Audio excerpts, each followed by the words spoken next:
Hello guys, അപ്പോൾ ഈ കൊല്ലത്തെ സിനർജിയുടെ ഫ്രീ റിക്രൂട്ട്മെൻറ്റിൻ്റെ എക്സാം ഡേറ്റ് ഇട്ടിട്ടുണ്ട് കേട്ടോ. അപ്പോൾ ട്രെയിനി GP റേറ്റിംഗ് കഴിഞ്ഞവർക്കും അതുപോലെ തന്നെ ട്രെയിനി GS-നെയുമാണ് ഈ വേക്കൻസീസ് വന്നേക്കുന്നത്. ഈ കാണുന്ന ലിങ്കിൽ കയറുക, നേരെ മെയിൽ ID നമ്മുടെ കൊടുക്കുക. മെയിൽ ID അടിച്ചു കൊടുത്തു കഴിഞ്ഞിട്ട് നമ്മൾ വെരിഫൈ മൈ ഇമെയിൽ ID കൊടുക്കുമ്പോൾ തന്നെ നമുക്ക് ഒരു മെയിൽ വരും. നേരെ ആ മെയിലിലേക്ക് പോവുക, ആ കംപ്ലീറ്റ് യുവർ രജിസ്ട്രേഷൻ എടുക്കുക. അത് കഴിയുമ്പോഴേക്കും നമുക്കൊരു ലിങ്ക് ഓപ്പൺ ആയിട്ട് വരും. അതിൽ കയറിയിട്ട് പാസ്പോർട്ടിലുള്ള പോലെ അല്ലെങ്കിൽ CDC-ലുള്ള പോലെ first name, middle name, last name കൊടുക്കുക. പിന്നെ അത് കഴിഞ്ഞിട്ട് അവർ പറയണ പോലെ ഒരു പാസ്വേഡ് ക്രിയേറ്റ് ചെയ്ത് കൊടുക്കുക.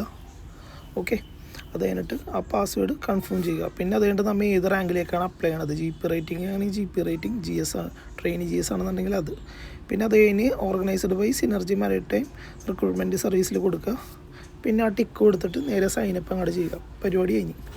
ഓക്കെ, അപ്പോൾ ആദ്യത്തെ സ്റ്റെപ്പ് കഴിഞ്ഞിട്ട് പിന്നെ നമ്മൾ നേരെ Gmail പോവുക. അത് കഴിഞ്ഞിട്ട് നമ്മൾ ആ ലോഗിൻ പേജിലേക്ക് പോവുക, കാൻഡിഡേറ്റ് ലോഗിൻ. അവിടെ നമ്മുടെ പാസ്വേഡും പിന്നെ അതുപോലെ തന്നെ മെയിൽ ID അടിച്ചു കൊടുക്കുക.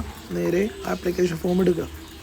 ഈ ആപ്ലിക്കേഷൻ ഫോമിൽ നമ്മൾ നേരത്തെ ഫില്ല് ചെയ്ത കാര്യങ്ങളൊക്കെ എല്ലാം ഉണ്ടാകുന്ന നോക്കുക. അതിൽ രജിസ്ട്രേഷൻ ID വന്നിട്ടുണ്ട് നമ്മളുടെ.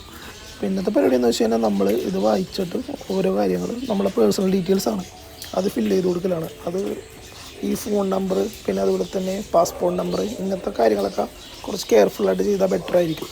ഓക്കെ, ഇൻഡോസ് നമ്പർ കാര്യങ്ങളൊക്കെ. പിന്നെ അതുപോലെ തന്നെ നമുക്ക് സിനർജിയിൽ ആരെങ്കിലും നമുക്ക് പരിചയമുണ്ട്, റെഫറൻസ് ചെയ്യാൻ തയ്യാറാണെന്നുണ്ടെങ്കിൽ അവരുടെ ID പിന്നെ പേരും നമുക്ക് അവിടെ വെക്കാൻ വേണ്ടി പറ്റും.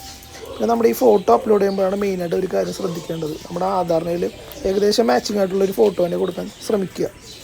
പിന്നെ അതുപോലെ തന്നെ ക്വാളിഫിക്കേഷൻ ഡീറ്റെയിൽസ് നമുക്കിവിടെ ആഡ് ചെയ്യാൻ വേണ്ടി പറ്റും. അതുപോലെ തന്നെ GP റേറ്റിംഗിൻ്റെ സർട്ടിഫിക്കറ്റ്, 10th സർട്ടിഫിക്കറ്റ്, ആധാറിൻ്റെ സർട്ടിഫിക്കറ്റ്, അത് നമ്മളിവിടെ അപ്ലോഡ് ചെയ്യേണ്ടി വരും. പിന്നെ ഇത് കഴിഞ്ഞിട്ട് നമുക്ക് എക്സാം സെൻറ്റർ വെക്കാം. എക്സാം സെൻറ്റർ കൊച്ചി ആയിരിക്കും ഏറ്റവും ബെറ്റർ. അത് കഴിഞ്ഞ് നമ്മൾ പേയ്മെൻറ്റ് ചെയ്യുക. പേയ്മെൻറ്റ് ചെയ്ത് കഴിയുമ്പോഴേക്കും ഒരു കൺഫർമേഷൻ മെയിലും വരും.